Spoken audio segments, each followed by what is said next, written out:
Hello, peace be upon you, Islamic greetings, Assalamu alaikum. My name is Ismail Abu Adam from the Converted to Islam YouTube channel, as well as the Ismail Abu Adam YouTube channel, and this is Brother Abdulaziz from the Noof to Islam YouTube channel. This video is a continuation of the series that I've been doing called The Concept of God in Islam versus the Concept of God in Christianity, a comparison of God's attributes as described in the Bible and the Quran. In the Bible, God is described with ugly features. The Old Testament says in the book of 2 Samuel, chapter 22, verses 9 to 10, quote, "Smoke rose from his nostrils," meaning God's nostrils, "and a devouring fire from his mouth. He kindled coals into flame. He inclined the heavens and came down with dark clouds under his feet," end quote. Let's compare this description of God to what the Quran says. Can you read chapter 7, verse 180, Brother Abdulaziz? Yeah, sure. "The most excellent names belong to God. Use them to call on Him, and keep away from those who abuse them. They will be requited for what they used to do." Exactly. So as you see in the Quran here, it says God has the most excellent names. In other words, He's excellent in His characteristics, His names and attributes. But in the Bible, God is described with ugly features. Let's also hear from the Quran, chapter 59, verse 24, brother. Yeah, sure. "He is God, the Creator, the Originator, the Shaper. The best names belong to Him. Everything in the heavens and the earth glorifies Him. He is the Almighty, the Wise." Exactly. So God is almighty, He is wise, and He has the best names. So in both verses in the Quran here, you see God has the most excellent names and the best names.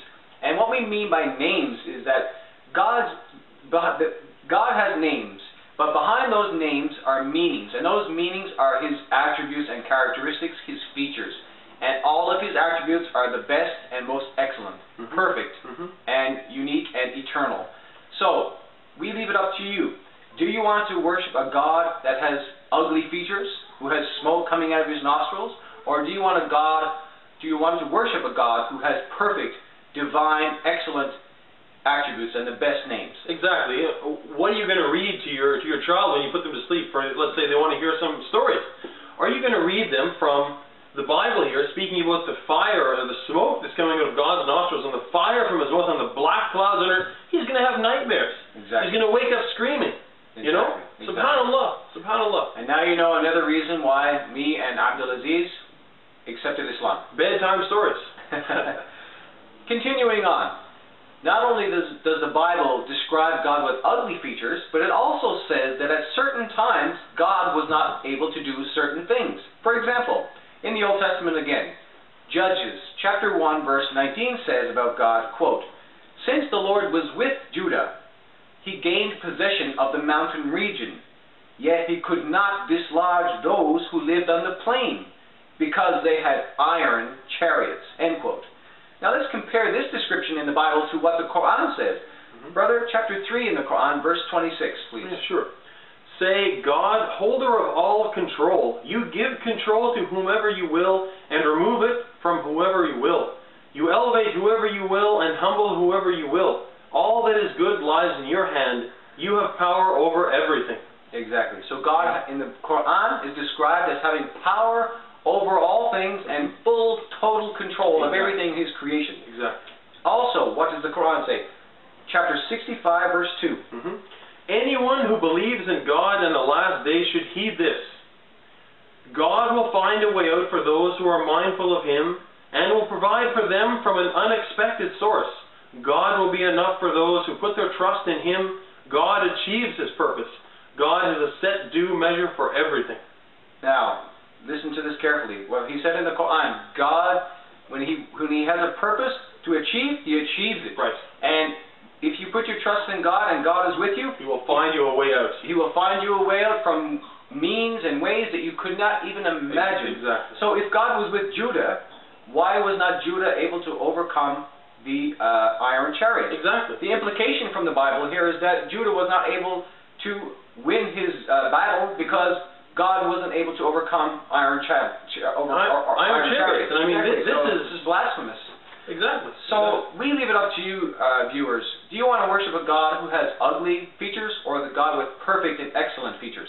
Do you want to worship a God who is weak in some ways and not able to do certain things, or do you want to worship a God who is able to do all things? We believe that you will choose the God of the Quran, the perfect and all-powerful God. Exactly. And let's just look at this really simple example. If you take these verses, if you say to a brother, let's say a Christian brother, you say, "Brother, I have these verses from Scripture. I want you to read them and pick the best ones."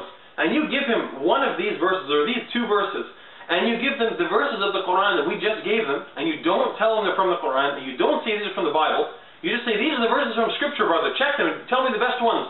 For sure, 100%, he's going to choose the verses from the Quran. Exactly. 100%. Exactly. No question. I mean, just look at these verses. If you're unbiased, for sure you're going to pick the verse from the Quran. They sound better to anyone. Yes, that's a great point.